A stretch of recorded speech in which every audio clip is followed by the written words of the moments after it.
네, 제가 오늘 소개할 크루는 일리스트 컴퓨전인데 생각보다 많은 분들이 이 팀의 존재는 알지만 어떻게 결성되는진 잘 모르시는 것 같아서 오늘 그거를 한번 얘기해볼까 합니다. 그럼 바로 들어가 보시죠. 일리스트 컴퓨전, 일명 혼란 속의 형제들은 쌈디로부터 출발한 팀이에요. 중학교 시절 힙합이란 만화책을 보고서 비보잉에 입문한 쌈디는 교실에서 헤드스핀하면서 오두방정 떨다가 목이 꺾였대요. 그래가지고 비보잉 시작한 지 한 달밖에 안 됐지만 어쩔 수 없이 그만뒀죠. 근데 쌈디가 이때 힙합의 4대 요소 가운데 비보잉에만 관심 있던 게 아니었어요.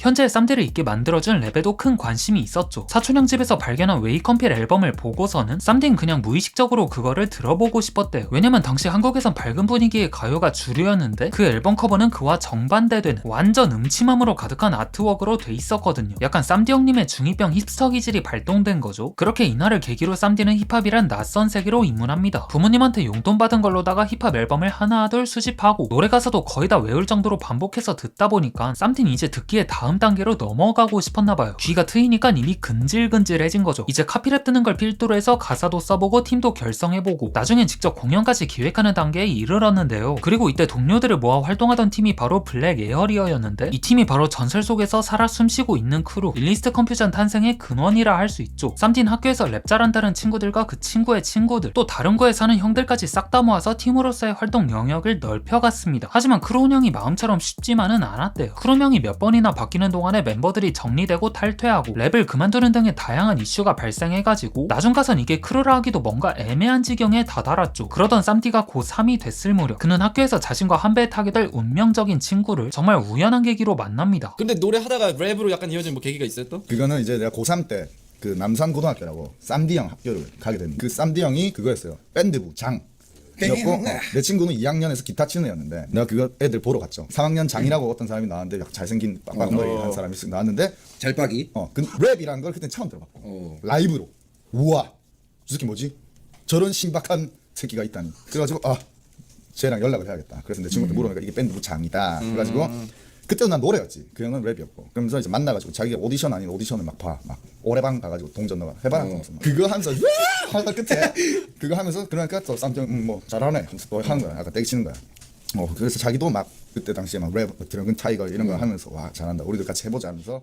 네, 그렇게 이 둘은 만난 지 3개월 만에 크루명을 일리스트 컴퓨전, 줄여서 IK라 확정짓고서 실현 가능성은 낮지만 하나의 결의를 다지게 돼요. 그건 바로 10년 안에 무브먼트를 누르는 거. 아니 뭔 갑자기 에스파도 아니고 무브먼트를 누르냐 하실 수 있는데 이 당시 힙합씬의 상황을 주시하던 둘의 생각은 이랬어요. 지금 한국 힙합 시장은 무브먼트 독과점 체제다. TV 틀고 힙합팀 나온다고 하면 맨날 그 형님들밖에 안 나온다. 그러니 누군가가 그 순환고리에 태클을 걸 필요가 있다. 그리고 그들을 견제할 팀, 아니 그들을 위해서 내려다볼 팀은 우리가 될 거라며 호언장담했죠. 근데 당시 무브먼트가 갖고 있던 신회사의 영향력을 고려해보면 둘의 목표는 정말 프로지망생 둘이서 젠지나 T1 무너뜨리겠다는 거나 다름이 없었어요. 그만큼 당시 이 형님들의 파워는 엄청났으니까요. 그러나 쌈디와 라키엘은 사뭇 진지했어요. 리얼로다가 그 형님들을 누르기 위해 부산에서 좀 친다는 래퍼란 래퍼들을 싹 다 데려오려는 움직임을 보였으니 말이죠. 그렇게 미스터 징크스, 제우즈, 테크니크를 차례대로 영입했지만 이때까지는 뭐 사람들로부터 큰 반응을 얻지 못했어요. IK랑 크루 자체가 생소하기도 했고요. 근데 2008년부터는 정말 꿈으로만 남을 것 같던 그 목표를 어쩌면 이루게 될 수도 있지 않을까란 생각이 들 정도로 굵직한 이름들이 거론되기 시작합니다. 그리고 그 스타터는 제이통이었죠.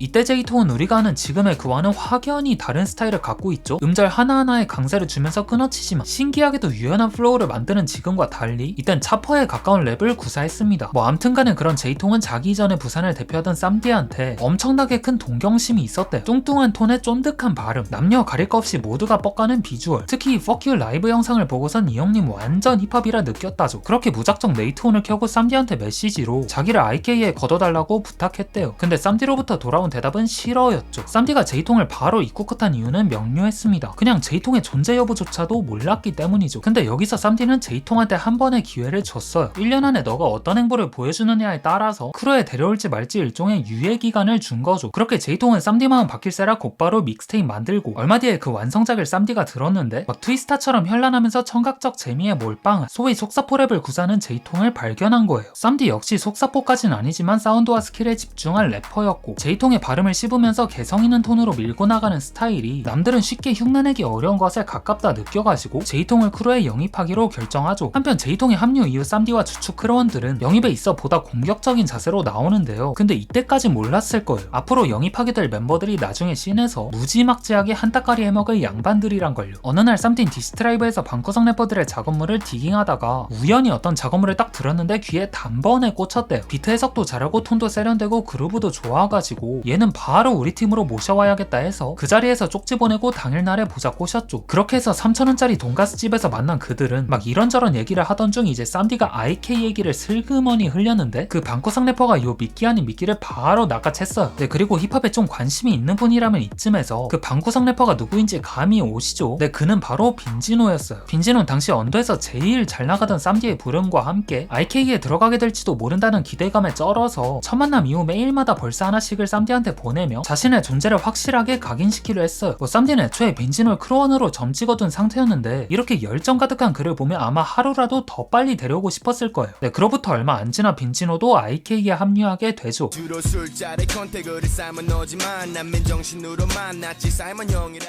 그리고 나머지 두 슈퍼루키의 합류 과정은 너무 단순했어요. 딱히 썰이라고 할 만한 것도 없을 정도로 당시 쌈디와 프로젝트 팀으로 언더를 씹어먹던 이센스는 정말 별다른 합류 과정도 없이 IK에 들어갔고 또 그런 이센스와 창립 멤버인 라키엘과 친했던 스윙스는 다 같이 있던 술자리에서 자기가 IK에 들어가고 싶다 하니까 다들 왜 이제 왔냐는 식으로 환영해줬대요. 그렇게 스윙스까지 해서 모인 10명의 혼란스러운 형제들은 가족보다 더 가까운 사이처럼 지냈다고 하죠. 뭐 다 같이 한 공간에 모여서 몇 시간씩 프리스타일 조지고 중간에 못하는 애 있으면 오지게 놀리고 또 어쩔 땐 진지하게 음악 얘기도 하고 그러다 배고파지면 같이 IK 잠바 입고서 밥 먹으러 나가는 등 정말 비즈니스라고는 1도 찾아볼 수 없는 생활을 공유했습니다. 그리고 이때쯤에 컴필 앨범 얘기도 나왔어요. 본인들이 한국 힙합의 새로운 방향을 제시할 거라며 신인들의 특권이라고도 할 수 있는 당찬 포부를 담아 씬의 흐름을 뒤바꾸려 했습니다. 하지만 그들의 바람과 달리 그 계획은 좀처럼 진행하기가 어려웠어요. 왜냐면 슈프림팀은 이제 프로젝트 팀이 아닌 타이트한 스케줄의 압박에 놓인 가요계에서 가장 핫한 듀오가 됐고 빈지노도 피스콜 앨범 참여 준비하느라 한창 바빴고 스윙스도 업타운에 들어간 지 얼마 안 된 때라서 다 같이 모여가지고 뭘 작업하기엔 물리적인 한계가 있던 거죠. 다른 몇몇 멤버들도 각자의 플랜대로 움직여야 했고요. 때문에 컴필 앨범 발매 계획은 어쩔 수 없이 나중을 기약해야 했죠. 근데 여기서 인지도가 다소 낮았던 멤버들은 그들에게 약간의 불만이 있었대요. 쟤네들은 지금 몸값이 올라가는 중이라 컴필에 크게 연연하지 않겠지만 우리 상황은 그렇지가 않다. 그니까 하루빨리 컴필 작업에 들어가서 함께 덩치를 키워야 하지 않겠냐는 식으로다가 불만 아닌 불만의 목소리를 조금씩 높여갔죠. 하지만 양쪽 간의 의견차는 쉽게 좁혀지지 않았고 이는 결국 형제들의 사이를 갈라놓는 도화선이 됩니다. 어느덧 멤버들 간의 뒷담화는 일상이 됐고 심지어 IK에 소속되어 있다는 게 부끄럽다는 사석에서 이 같은 폭탄 발언을 한 멤버도 나타나는 파국에 치닫았어요. 하지만 뒷담화는 언젠가 누군가의 귀에 들어가기 마련이죠. 멤버 중 한 명이 자신을 뒤에서 험담했다는 소식을 들은 라키엘은 그 즉시 개인 홈피의 탈퇴 소식을 일방적으로 고지하고 그대로 자기 발로 크루를 떠났어요. 그리고 이 소식을 들은 쌈디 형님은 진짜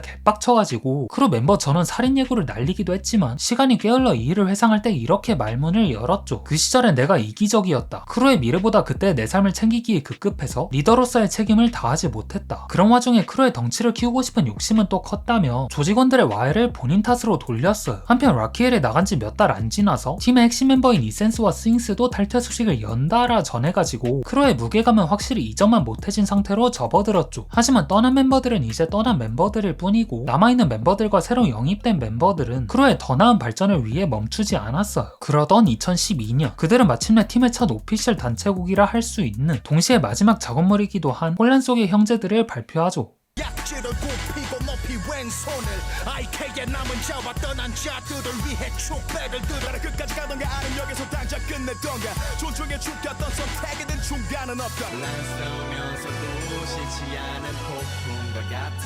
소리가 내리고 눈이 내려도 배는 놓지 마.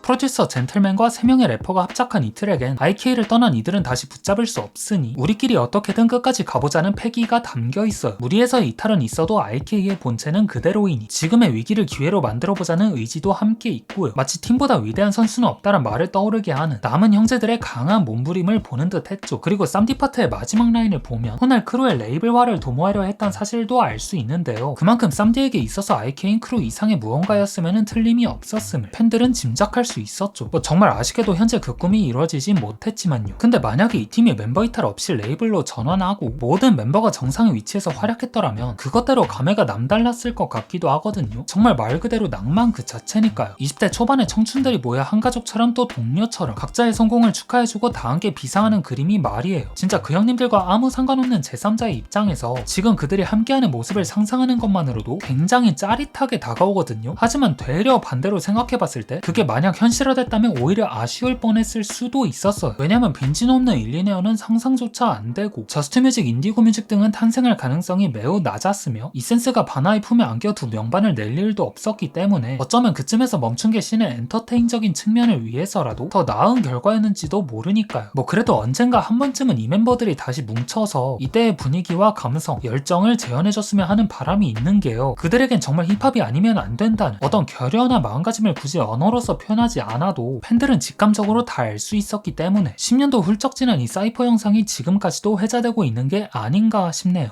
Chillin' with my roomie 대장질은 지치지만 머릿속에는 Goonies 충성은 됐고 로열티는 똑바로 난 누지 피부가 타이가 오가 자란 벗겨져 몸에서 혼란 속에 혼자 남아 외치는 I can't forever